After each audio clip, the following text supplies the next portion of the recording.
Ассалаумағалейкум, қайырлы күн достар. Бүгін бізде подкаст дегенде жай әңгімеміз. Бүгін қонақта Талғат Жұмағалиев ағамыз. Тәке, қош келдіңіз. Сізге бірінші сұрақ, өзіңізді бір қысқаша таныстыра кетсеңіз, кімсіз, немен айналысып жатсыз, қазіргі таңда бойға шығып жүрсіз бе, әлде тек қана тренерсіз бе? Ассалаумағалейкум, бауырым. Рахмет осылай шақырып отырғандарыңа. Енді өзімді қысқаша таныстырып кетейін. Сосын мана ағайларымды айтып кетейін. Енді өзім жеткен жетістік болғанмен де мана каждый ағай қысқан бәрінің үлестері бар ғой. 1994 жылы туылдым ғой, Қаратонда. Осы спортта жүріп, 5-ші класстан бері, 12 жасымда ма, каратеге қатыстым бірінші, Оразалы дейтін ағайға. Сөйтіп Атырауға оқуға келдім де, Айбар Қайдар дейтін, Ерболат дейтін ағайларға джиу-джитсуға бардым, джиу-джитсу, жекпе-жек бәрін төлесіп жүрдік қой сол кезде. Сосын оқу отырып ауылға Ешбаев Наран ағай дейтінге дзюдоға барып, сосын походу сояқтан Байойсамға джиу-джитсуге төлесіп жүрдім. Сағанды ағаймен Панкратионға бардым, Жұмагелді ағаймен Панкратион чемпионы болдым, Аллах қалды. Сосын 2015-те официально бойцовский клуб «Жылой» деп біздер қоғамдық бірлестік аштық қой. Қоғамдық бірлестік аштық, сол қоғамдық бірлестікпен жайлап балдармен жұмыс жасап жатырмыз. Енді әртүрлі жағдай болып, анда-мында көшіп жүрдік 2015-тен бері 2022-ге дейін. 2022-де Жылой мерген, Атыраудағы мергенмен бірігіп Жылой мерген болып, біздер Жылой мерген, ол қаладағы мерген да. Сөйтіп соның как филиалы болып, қазір Жылой мерген клубы болып жұмыс жасап жатырмыз. Нұрбек Ізбасов дейтін ағамыз сол біздің клубтың президенті болып. Өзім одан бөлек Жаңа Қаратон кентінде қазір жекпе-жекке ауысып жатыр. Қоян қолтық ұрыстан осы күнге рукопашкадан тренер болып келдім. 2018-де соған жұмысқа кіріп, сол жерде балдар дайындап, Құлсарыда дайындап, енді шүкір жайлап жүріп жатыр. Аллаға шүкір. Әлем чемпионы болдым, Панкратионнан, ММА-дан, жақында Сербиядан грэпплингтен чемпионат мирда 3-ші орын алдым. Балдар да шығып жатыр жайлап. Жалпы бізде 9 спорт шебері шыққан екен ересектер арасында. Ол әйтеуір Аллаға шүкір районға үлкен жақсы көрсеткіш. Главное әйтеуір бастысы ілініп, салынып, тоқтамай жайлап жатыр екен. Шүкір жаймен балдар шығып жатыр.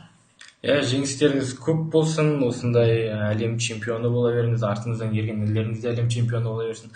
Сөздің шыны керек, ең алғашқы Құлсарға сол ММА дейтін, біз негізі көбінесе UFC ММА-ларды телевизордан көреміз, бірақ Құлсарға алып келген сіз бірісіз деген ғой. Енді жалпы спорттың пайдасы туралы осы жерде айта кетсеңіз, бір ата-аналарға үндеу болып, өсіп жатқан інілерімізге спорттың қандай пайдасы бар, спортқа бір қызығушылығын оятсаңыз бір айтып. Спорттың жалпы айтатын пайдасы өте көп қой. Жалпы көбі бүйтіп ойлайды спортқа келгенде. Мысалы үшін дайындалады, жарысқа барады, жарыстан ұтылып қалса, кейбір ата-аналар не істеп қояды да, маған ренжіп қояды, содан кейін спорттың баласын алып кетеді. Спорттың пайдасы ол бірінші жарысқа шығып чемпион болған ол жақсы ғой. Ал одан бөлек ол мысалы үшін неге үйренеді, тәртіпке үйренеді. Сосын неге енді үйде жатып телефон қарай беріп адам не болғаннан әйтеуір спорттан жерде кішкене балдармен бірге жүріп, жарысқа барады, ел көреді, жер көреді. Жалпы Шымкентте Мұрат ағаймен әңгіме айтып отырамыз. Ержан Естанов дейтін, соның ағасы Мұрат Естанов дейтін ағай. Сол айтады, біздің негізі мақсат немес дейді. Чемпион болып, UFC чемпиондар шығарып, олимпийский чемпион болып, қазір енді заман андай болып жатыр ғой дейді, бүлініп бар ғой. Қыз-келіншектер көбейіп деген сияқты. Спорт соған дейтін баланы алаңдатқызады ғой. Мысалы үшін мен балдарға айтамын, сен дайындаласың, жарыста ұтылып қаласыңдар. Сендер оған ренжімеңдер, мен спортқа уақытым босқа кетті деп, сендер одан ешқандай зиян алмайсыңдар деймін да. Мысалы үшін кешке 7-те тренировкаға келе ма, Сен күнде кешке шығасың көшеге, мысалы үшін есік алдына айналып жүріп келесің, ана балаға бір аласың, мына балаға бір аласың. Соны уақыт дейтін уже 9-10 болады, сен сол 9-ға дейін сен алға келсең тренировка жасайсың деп бар ғой. Сен күнде бос жүре беретін болсаң, кешке көшеге шығып бірдеңе ұрынасың, мысалы үшін біреумен төбелесесің. Сосын адам жалпы жаманшылыққа бос жүргесін ұрынады ғой адам. Шаруасы көп шауып жүрген адам, онда уақыт жоқ жалпы бар ғой. Соны түсіну керек та негізі, әйтеуір бос жүрістен алыстатады. Мысалы үшін сен бір бала айтасың да, сен жарысқа барасың деймін, мен айтамын, ертең Алматыға 2 айдан кейін жарысқа барасың деймін. Ол 2 ай тренировка жасайды да, уже андай басқа шаруаларға не істемейді, алаңдамайды, тек ана жарысқа барамын деп настрой ұстап жүреді. Ака ол Алматыға барамыз, дайындаламын, кешке тренировкадан шығады, үйіне барып ұйықтайды, таңертең қайтып тренировкаға келеді, режимге үйренеді да, сөйтіп мысалы үшін ертең спортты қойып, басқа бір шаруаны алып кетсе де, ол мен ойлаймын жалпы сондай бір режимге, тәртіпке дайын болатын болады. Осы орайда айтып кететін, спортқа жалпы негізі толыққанды қатысып өзінің спортқа берген адамдар, мысалға сол мына ММА-мен, бокспен, басқамен де айналысқан балдар, мысалға сыртқы төбелесте мәдениетті болады да. Көбінесе манағыдай сырттан провокация берілгенде берілмей, өз-өзін ұстап алып, өз-өзін сондай төмен дәрежеге, сол бір жағынан сіздер мәдениетті болуды да үйретесіздер, көшеде қалай ұстау керек екенін, ол жағынан жақсы да. Сол өзіңіз, Мұстафа Өзтүрік атамыздың бір сөзі бар да, чемпион болу оңай, адам болып қалу қиын деген сөз бар. Соны жалпы өзіңіз қалай түсінесіз? Мысалы, қазір айтады ғой, чемпионнан бұрын баланы тәрбиелеу керек деп. Бұл мен чемпион болу оңай дегенде, негізінде чемпион болу да оңай емес қой. Қиын ол да. Бірақ мынандай нәрсе ғой, мысалы үшін мен қазір бірдеңен найзаның чемпионы болдым деп айтайын. Мысалы, найзаның чемпионы болдым. Мен содан кейін спортты қойып кетсем де, мысалы UFC-дің чемпионы болып, олимпийский чемпион болып спортты қойып кетсем де, айтады мен. Баяғыда осындай жылы олимпиададан бірінші орын алып еді, UFC-дің чемпионы болып еді деп, сен спортты қойып кетсең де 5-10 жылдан кейін айтады, Хабиб деп UFC-дің чемпионы болды кезінде деп айтады ғой. Бірақ енді адам болу дейтін, ол сен бүгін адам болдым, ертең адам бола алмаймын деген емес қой. Ол, короче, өлгенше сен күнде-күнде өзіңмен өзің күрес қой. Ол жалпы адам болу дейтін, адамгершілік дейтін өте өз-өзімен до конца күресіп, өлгенше адам болып өмірге келесің, адам болып кету деген сияқты ғой. Жалпы чемпион болып, мысалы үшін айтады ғой, ауылда бір ұстаз, сосын ағамыз бар еді. Сен мысалы үшін чемпион болып, бір адамдармен жақсы сөйлесесің дейді да, мынандай өзің сияқты чемпиондармен, немен, басшылықта жүргендермен. Ал сен дәл сол отношенияны, мысалы үшін неде көше сыпырып жүрген адамдарға, соларға сен сол отношенияны дәл солай қолдансаң, онда сенің әйтеуір бойыңда адамгершілігің бар дейді да. Ал сен егер де оларға кішкене басқаша сөйлеп, басқалар үлкен неде должностьтармен басқаша сөйлесетін болсаң, онда сенде кішкене жүрегіңде проблема бар дейді да. Жалпы кімде айтады ғой, Мұхаммед Али. Маған сыйластық көрсетіп, даяршыға сыйластық көрсететін адамның, маған сыйластық көрсетіп, даяршыға сыйластық көрсетпейтін адамның, ол маған көрсеткен сыйластығына сенбеймін дейді да мен. Егер мен де даяршы болатын болсам, ол да маған да сөйтіп сөйлейді дейді.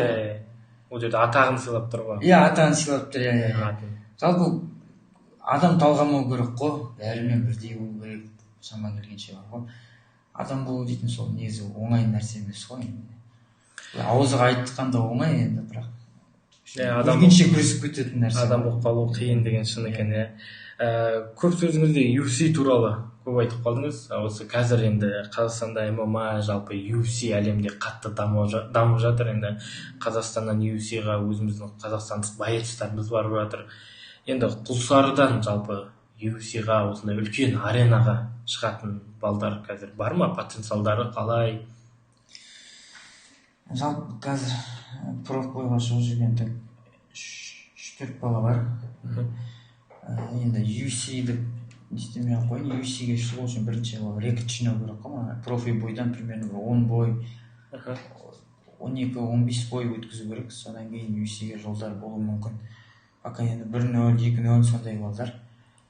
сол рекордтан басқа, мысалы кешіресіз, рекордтан басқа UFC-ға шығу үшін қандай мысалы тәсіл керек, қандай бір басқа да болады ғой, бір кейбіреулері бар ғой, бір медиа жағын қатты дамытады да сонымен қызықтырып алады деген сияқты. UFC-ге шығу үшін сенің просто залда мықты болуың жалпы жеткіліксіз негізінде. Мысалы үшін қазір заман былай ғой, шынын айтқанда. Сен найзаның өзінен бой сұрасаң, сенің көп атағың жоқ, сен төбелесетін болса, сені көп қарамайтын болса, сен оларға қызық емессің. Сен подписчигің көп, мысалы сені салған кезде бәрі комментарий жазады, сен төбелескен кезде бәрі қарайды, бәрі сториске алып кетеді найзаны. Сөйтіп сен кішкене найзаға қарауын көбірек алып келетін болсаң, енді UFC-де айтып ғой, бержан айтып отырмын Қазақстан. Сенде кішкене ар жаққа шығуға, саған бой беруге көп болады да. Простой пример, ана Ергенді Ақтауға төбелестіретін кезде, Ерген бойын қаруға Ақтауға балдар келе ма дейді Құлсарда. Бірақ Құлсардан барды балдар, Аллаға шүкір.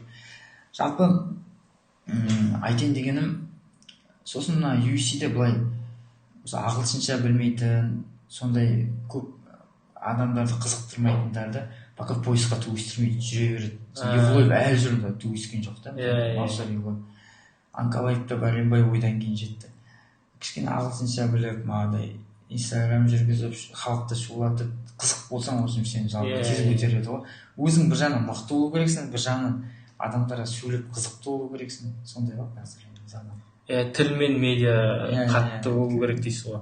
Енді бізде профбоецтер өзіңіз айтып отқандай 4-5 дедіңіз, 3-4 дедіңіз ғой. Енді соны енді Құлсары болып, қолдап, подписаться етіп, мана бой болатын кезде бір ертерек айтсаңыз, бәріміз сторисімізға салып, бойдан кейін видеосын салып, енді ол медиасын дамытып не істеп берсек, енді болашақта сол енді UFC демей ақ қояйықшы, жақсы бір промоушнда төбелесіп жатса, ол біз үшін өте қатты абырой болады, себебі Құлсарының өзіміздің бауырымыз осылай төбелесіп, манағыдай. Енді жалпы спорт туралы айттық қой, бірақ енді кей кезде өзіңізде де бір тренировкаға бір желанияңыз болмай, бір пропустить ете қояйын, ертең бара қоям ғой, или кешке бір сағат кешік бара қояйын дейтін бір кездеріңіз болады ма? Бір желанияны бір қалай бір не істеп болады, арттырып болсын, или бір желанияны ашып болсын.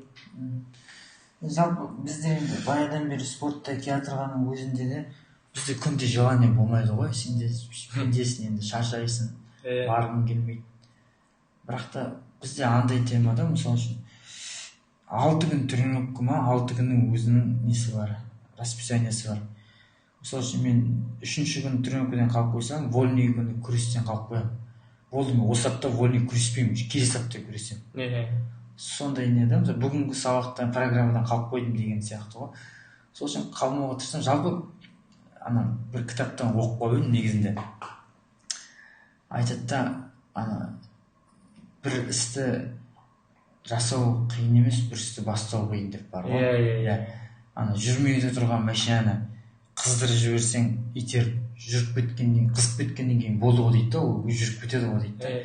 Балдарға да айтамын да, сендерде күнде желание болмайды, білемін, шаршайсыңдар, не істейсіңдер. Просто залға келіңдерші деймін ғой. Кірші залға. 10 минут, 15 минут кішкене басында теріс шыққанша істеп тұрасың, содан кейін өзің білмей қаласың ғой, өзің бастап кетесің. Ал результат тек қана тұрақтылықпен болады. Бір күні желание бар да жасап, желание жоқ та жасамай сөйтіп жүретін болсаң, онда сенде дейтін бір аптаның ішінде тек 1-2 күн желание болады шығар, болды, қалған күн желание болмайды. Рахмет әке, енді қазір бір қатты өршіп тұрған бір мәселе деп айтуға болады. Енді қазір енді кішігірім басылып келе жатыр. Қазіргі көше төбелесі жастарға, інілерімізге не айтасыз? Осындай бір возможность бар, бір спорт залға келіп өзінің күшін бір шығаратындай бар ғой. Енді қазір таңда көшеде төбелес дейтін көбейіп кетті ғой жалпы. Сол туралы бір ақыл айтып жүрсеңіз. Көше төбелес енді Құлсарда жалпы төбелес қазір ойлаймын енді бұрынғы қарағанда кішкене басылды. Азайды әжептәуір. Енді ол негізінде мен алдында релс түсірдім ғой, көшеде төбелес деген негізгі жалпы адам сөйлесіп білу керек та, адаммен бар ғой. Туристің бәрі сөзден басталады ғой. мысалы үшін бүйтіп қараптан қарап тұрып ешкім төбелесіп кетпейді ғой.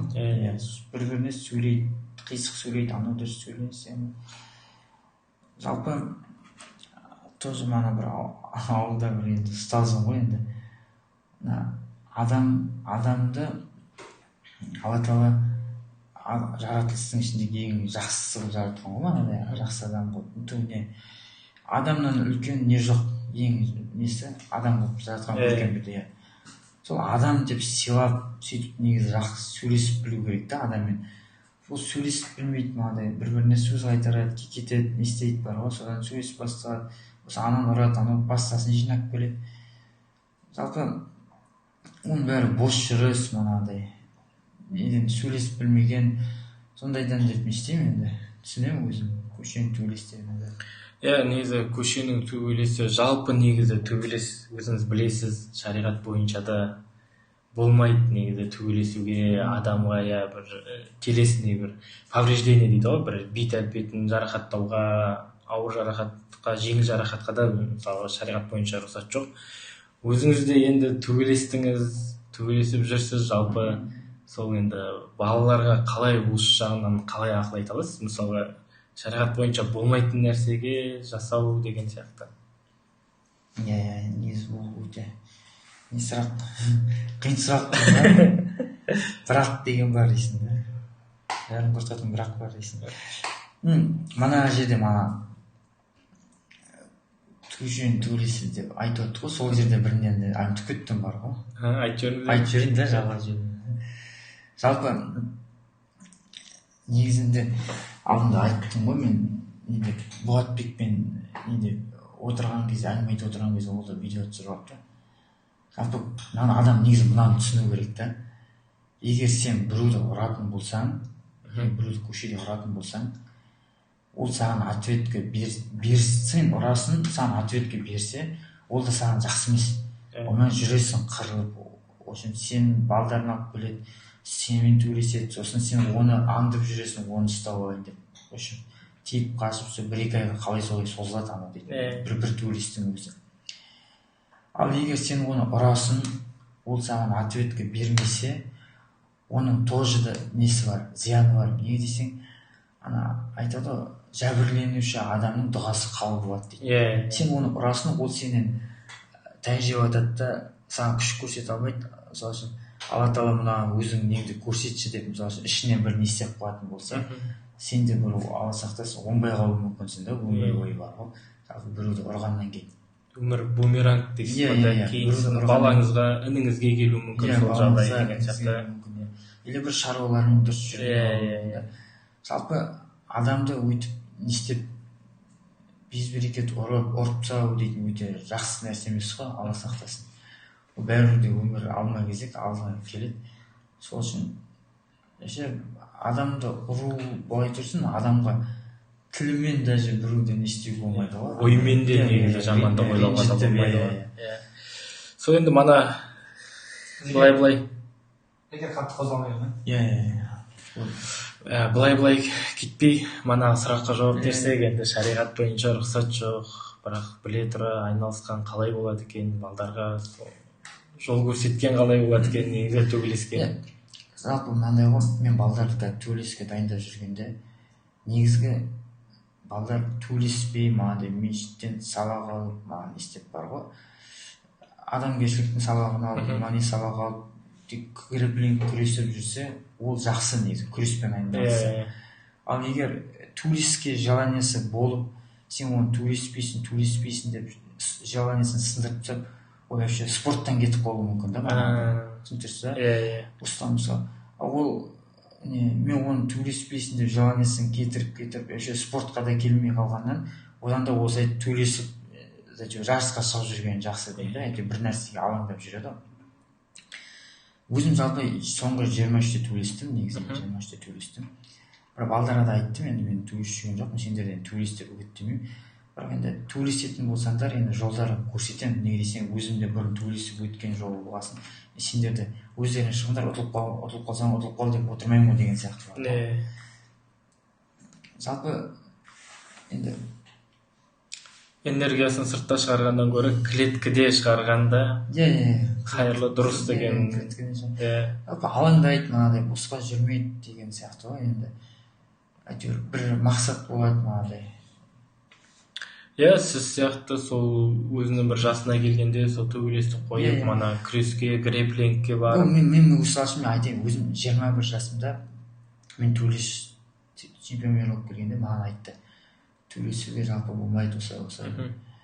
Мен енді жастықпен тыңдаған жоқпын да, төбелесіп жүрген.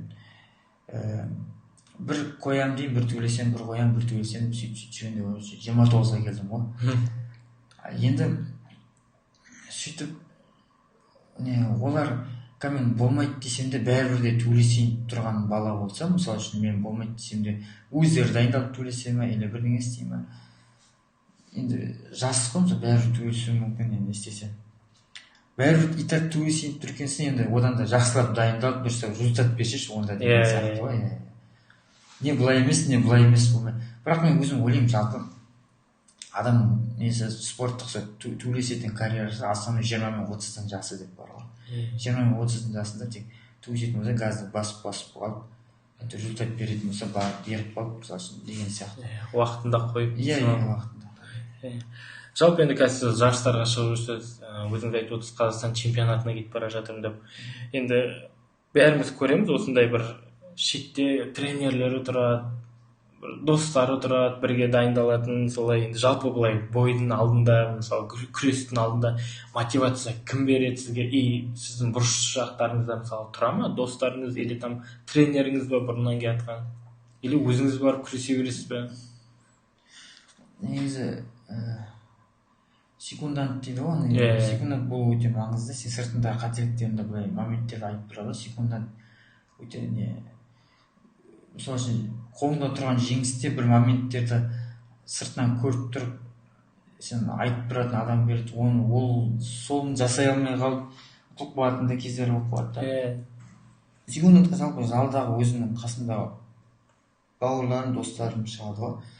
Қазір енді шынын айтқанда, енді бала өспей ма дейді, өзім бұрын дайындап жүрген балдар қазір өзіме үйреніп, өзіме спарринг партнер болды ғой, қазір залда дайындап. Кеше Мирға дайындалғанда да енді неге барған жоқпын, сбор болған жоқ, Мирға засой счет бардық қой. Залда дайындалып бардым, сол өзім қасымдағы сол ғана Ерген, Талап, Мейрамбек, Нұрхат, Алихан, Айдос, солар көмектесіп солар дайындады ғой. Сол залдағы балдар болады, жалпы секундант. Атырауда ағайлар болады.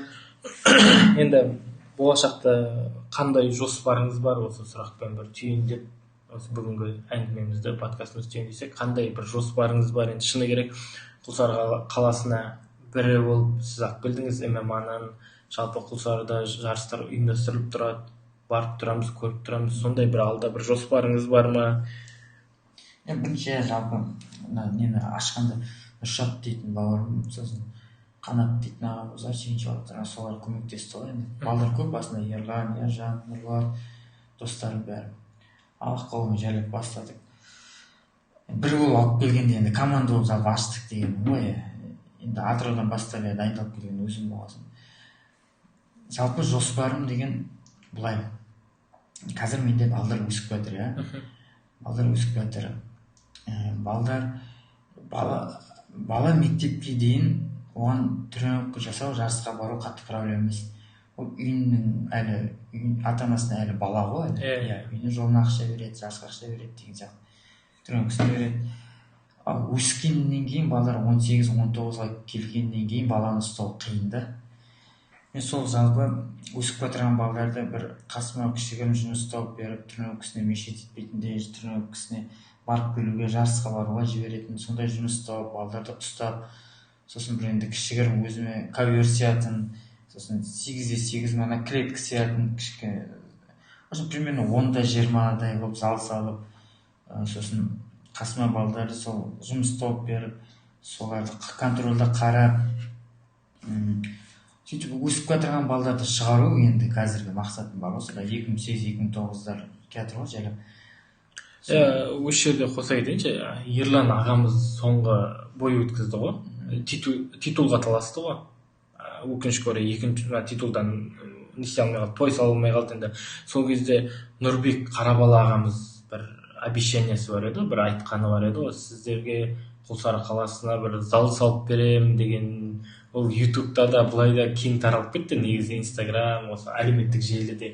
Сол енді қазіргі процесс қалай болып жатыр? Нұрбек ағамыз хабарласып осылай бір зал салып берейік деп жасап жатыр ма, или сол әңгіме сол жерде айта беріңіз. Кеше балдар жазған екен Нұрбек инстаграмға салам деп айтты жалпы. Бірақ енді біз ол зал салмаса да енді қазір арендовать ету жұмысын жасап отырмық қой. Бірақ пока енді алдында өзіме бір рет хабарласқан, содан кейін тыныш жалпы. Енді ол зал салу да оңай нәрсе емес қой. Енді адам несі жүріп отырған шығар. Залдан бір жер алу керек.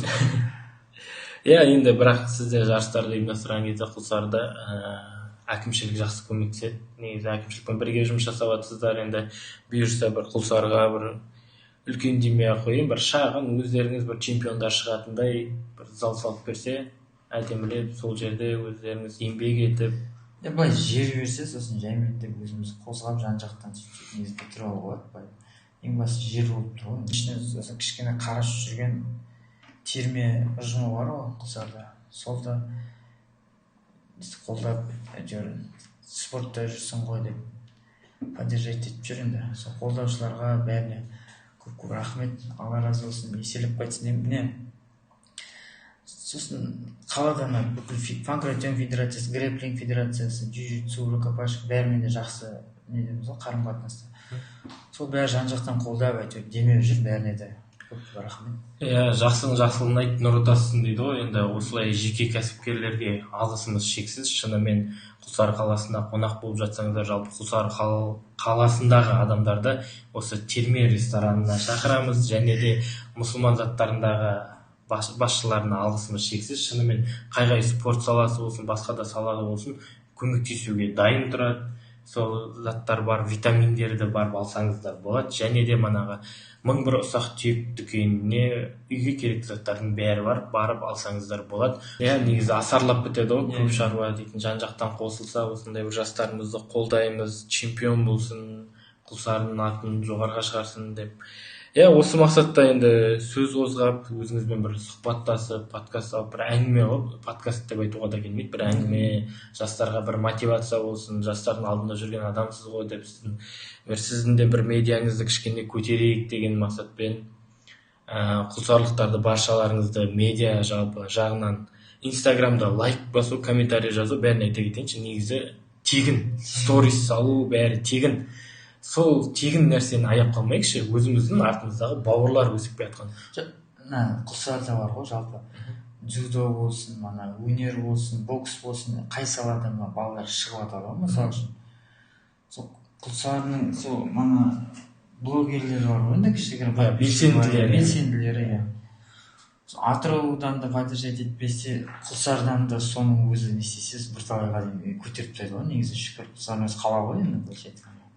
Сол айтып отқаным, Құлсарыдағы блогер демей-ақ, жақсы белсенді дейікші, белсенді демей-ақ, бір 100 подписчигің, сенің 80 подписчигің болса да, сен сторисіңе салып 10-20 адам қарағаның өзі медианы дамытуға, арттыруға үлкен үлесін тигізеді. Сондықтан бүкіл Құлсарылықтарды қазір 5-6 жастан бастап үлкен қарияға дейін инстаграмдары бар, қолдарында тиктоктары бар, ол өтірік айтып қажет жоқ. Және де 24 сағат болатын болса, соның бір 12-13 сағатын сондай әлеуметтік желіге жұмсап отырасыздар. Сол бір стористеріңізді салып жіберіп, бір комментарий жазып жіберсеңіздер, бауырым жолың болсын, или там бауырым чемпион болып келді. Сіздің қалтаңыздан бір 100 теңге, 200 теңге кетіп қалмайды. Бұл ағаларымыз жарысқа барғанда да, оқушыларын апарғанда да сіздерден бір сбор ашып, бір ештеңе істеп жатқан жоқ. Жай ғана өздерінің ақшаларына барып, төбелесіп, Құлсарының атағын шығарып, күресіп, Құлсарының атағын шығару мақсатында жүрген жігіттер негізі. Сондықтан баршаларыңызды қолдауға шақырамын, бір-бірімізді қолдап жүрейік, қай салада болса да, сіздер бізді медиа жағынан қолдасаңыздар, біз сіздердің медиа болып дамып кеткеннен кейін сіздердің бір ашып отқан бизнестеріңіз, кәсіптеріңіз болса, соны қолдаймыз. Солай бір-бірімізге көмектесіп жүрейік. Талғат аға, сізге бұйырса жарыста сәттілік тілейміз, чемпион болып келіңіз. Көп-көп рахмет осылай шақыртуыма келіп, осылай бір ақылды бір әдемі әңгіме подкаст болды, әңгіме болды. Сізге көп рахмет, Алла разы болсын. Әрдайым жолыңыз ашық болсын. Бұйырса чемпион болып, артыңыздан ерген чемпиондар көп болып, бұйырса UFC-ден көріп отырайық оқушыларыңызды. Әмин. Қоштасып қойсаңыз болады халыққа. Бір-екі ауыз сөзіңізді айтып қарайтын. Халыққа не дейміз енді. Айтады, болар елдің балалары бір-бірін батыр дейді. Енді жалпы құлсары деп айтпаймын негізінде. Любой қазақтың баласы жалпы өсіп батырса, жан негізі болсын деп тек көтермелеген дұрыс. Ана айтады, біреу көтеріліп батырып, соны Алла сақтасын, көре алмай қызғанған адам ол өзіне келе жатқан ризықтың алдын тосады дейді да. Сол үшін тек бір-бірімізге болсын деп тек дами берейік иншалла. Болсын десек, Алла бұйырса біз дамимыз.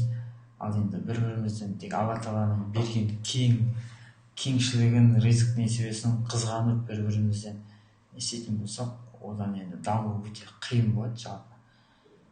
Сосын бір-бірімізге болсын деп иншалла дами берейік, балалар өсе берсін. Енді күресетін адам күрестен де resultat көрсетсін, төбестен көрсетсін.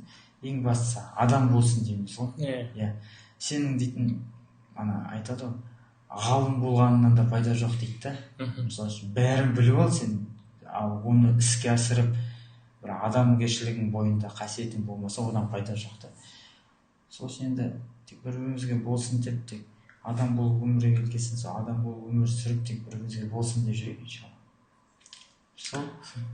Рахмет көп. Тағы да сізді күтеміз осындай жақсы бір әңгімелерде, бұйырса чемпион болып келгеннен кейін.